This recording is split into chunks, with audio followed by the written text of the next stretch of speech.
যাই সালের উপর সইডি ফাইনাল হয়ে গা। ভাই ও ভাই সর্বনাশ তো হয়েছে গা।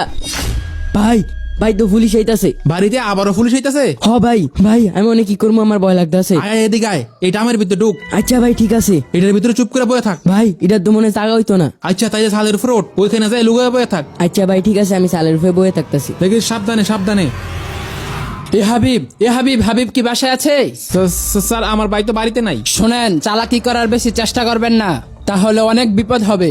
স্যার আমার ভাই তো চুরি করে নাই, যারা চুরি করছে তাকে সাথে ছিল। যেটাই হোক আপনার ভাইকে আমরা ধরে নিয়ে যেতে হবে, এটা ওপর থেকে আমাদেরকে নির্দেশ দেওয়া হয়েছে। আর আপনার ভাই যদি নিরপরাধ হয় তাহলে সে কোনো শাস্তি পাবে না। আল্লাহ এবারে মতো বাঁচাই দেও আল্লাহ। আর একটা কথা মনে রাখবেন, আইনের চোখ কখনো ফাঁকি দেওয়া যায় না। আমরা এখন গেলাম, পরবর্তীতে আবার আসবো। এ খাইরুল চলো।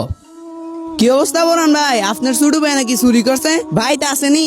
তুই জানোস আমার ভাই চুরি করছে, এত বেশি কথা কস কি লেগা? সবসময় উল্টা পাল্টা করস। ভাই সমাজে একটা অপরাধ হলে এটা শাস্তি দরকার, নাইলে অপরাধ আরো বাড়বো। এজন্যই আপনার ভাইয়ের শাস্তি জান দিতে ঠিক হবে। তুই এসে শাস্তি দিত বেদব।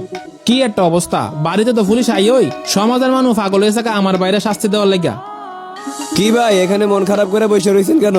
হুজুর আমার ছোট ভাই কিছু দুষ্ট ফলাবানের লগে আছে, সবাই চুরি করছে, তারও নাম পড়ছে।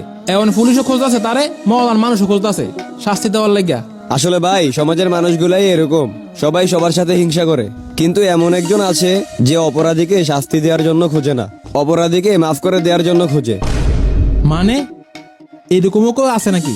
আর সে কে? সে হলো মহান আল্লাহ তাআলা। কোনো মানুষ যদি কখনো ভুল করে তো দুনিয়ার মানুষ সবাই অপেক্ষায় থাকে কখন তার শাস্তিটা দেখবে। আর আল্লাহ তাআলা শেষটাতে বান্দাদেরকে ডাকে, আমার কাছে বলো, আমি তোমাদেরকে মাফ করে দিব। দুনিয়ার মানুষ অপরাধীকে শাস্তি দেওয়ার জন্য খুঁজলেও আল্লাহ তাআলা অপরাধীকে শাস্তি দেওয়ার জন্য খুঁজে না, অপরাধীকে মাফ করে